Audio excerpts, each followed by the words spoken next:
Hai pemirsa, jumpa lagi. Apa kabar? Ya, semoga semua sehat ya. Assalamualaikum warahmatullahi wabarakatuh. Kali ini kita ingin mengetahui apakah saya atau teman saya atau keluarga saya menderita asma. Bagaimana kita tahunya? Pertama, tentu saja kita tadi ya, ada gejala-gejala atau tidak. Saya ulangi lagi gejalanya, batuk-batuk, bisa rasa berat di dada, sesak nafas, atau bunyi bengi yang timbulnya secara berkala, episodik kalau ada faktor pencetus. Tapi ada petunjuk yang lain. Kita harus tanya atau kita mengetahui apakah ada dalam keluarga kita yang artinya punya hubungan darah, apakah itu bapak, ibu, saudara, atau bisa juga sepupu, bisa juga tante, om yang ada hubungan darah, dan bahkan bisa juga ke atas, kakek, nenek yang punya penyakit tertentu. Penyakit apa saja? Ya, penyakit yang punya kaitan dengan asma. Sepupunya asma. Apa saja sepupu asma? Asma itu bisa alergi, seperti suka bersin-bersin, suka pilek-pilek karena suatu. Ya, kalau ada orang kena dingin langsung flu, pilek, bersin-bersin, bolak-balik seperti demikian, kemungkinan dia menderita alergi hidung yang kita sebut namanya rinitis alergi.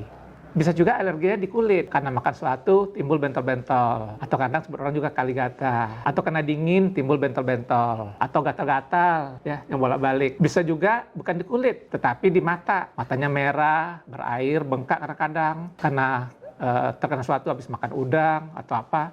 Nah, kita sebut itu namanya rinitis, itu namanya konjungtivitis alergi. Nah, bisa juga ada yang asma, kakeknya asma, atau saudaranya terus punya asma. Jadi kita tanya, ada tidak pada keluarganya menderita penyakit-penyakit tadi, rinitis alergi, atau batuk-batuk pilek-pilek, dan juga konjungtivitis alergi matanya, atau bisa juga dermatitis alergi kulitnya. Atau kadang-kadang si pasien sendiri juga udah punya, ya, dia suka bersin-bersin, pilek-pilek, kemudian ada asmanya juga. Sebab dari penelitian ternyata orang-orang yang punya rinitis alergi, ya, itu sekitar 70% dia menjadi asma. Jadi timbul dua penyakit, ya, seperti demikian. Ya.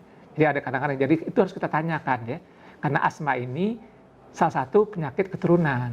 Oh, jadi begitu? Ya, tidak semua asma, ya. Sebagian asma itu ada keturunan. Keturunan itu bisa langsung dari bapak atau ibu, bisa juga tidak langsung dari kakeknya. Jadi kakeknya asma, bapak ibunya tidak, baru dia. Atau kadang lebih jauh lagi ke atas, ya. Ada seorang ibu asma, anaknya tidak asma, cucunya tidak asma, nanti cicitnya baru asma. Ada yang bisa demikian. Jadi kita harus telusuri. Kenapa perlu kita menelusuri? Sebab kalau seperti demikian lebih mudah untuk kita menegakkan bahwa betul dia menderita asma. Itu yang pertama. Jadi kita tanya dulu riwayat keluarganya. Ada tidak yang menderita asma atau menderita penyakit alergi yang lain, sepupunya asma. Nah, kemudian kita juga mengenali ada tidak faktor-faktor tertentu yang menyebabkan dia timbul gejala tadi. Dan satu lagi juga Anda harus ingat, gejala asma itu memburuk biasanya pada malam hari. Kadang-kadang siang-siang nggak apa-apa, sore-sore nggak apa-apa, sudah malam, kadang-kadang menjelang subuh, mulai dia batuk-batuk, mulai sesak nafas, kadang-kadang bunyi mengi. Nah, jadi asma itu khas sekali.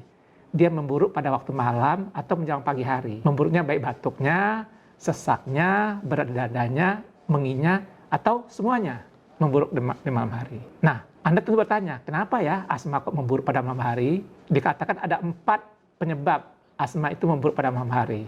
Yang pertama, malam hari itu kan lebih dingin. Jadi dingin dianggap salah satu faktor pencetus asma. Ya karena malam hari biasanya udara pasti lebih dingin, apalagi menjelang pagi. Itu satu. Yang kedua, biasanya pada malam hari orang tidur di rumah, di kasur. Ada apa di kasur ya? Di kasur itu ada namanya tungau, debu yang kita nggak bisa lihat karena tungau itu kecil sekali, ya. Dibesarkan berapa ratus kali itu masih tetap kecil. Nah, tungau itu makanannya adalah kulit kita yang terkelupas makanannya.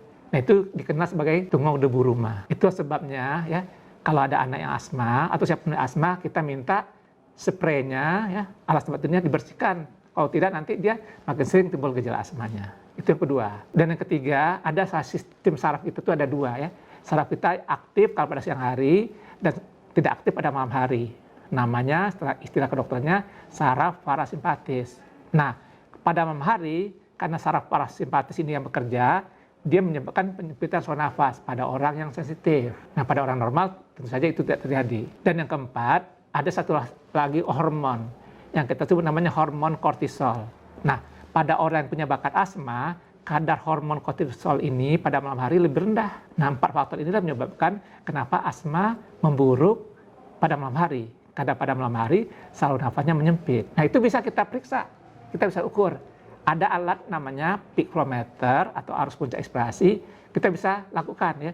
Disuruh pasiennya meniup pada siang hari dan pada malam hari. Nanti terlihat ada bedanya. Nah, pada orang asma itu terdapat beda, sampai di atas 20%. Nah, dengan demikian, kita bisa menentukan dia asma. Tapi untuk diagnosis yang pasti, tentu saja Anda datanglah ke dokter paru atau dokter yang lain boleh juga. Nanti diperiksa, ditanya-tanya, kalau memang sudah curiga asma, nanti kita lakukan pemeriksaan valve paru, namanya spirometri.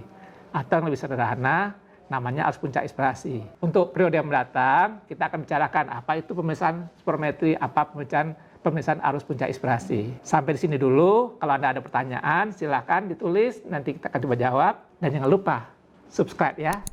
Terima kasih atas perhatiannya. Assalamualaikum warahmatullahi wabarakatuh. Tetap sehat.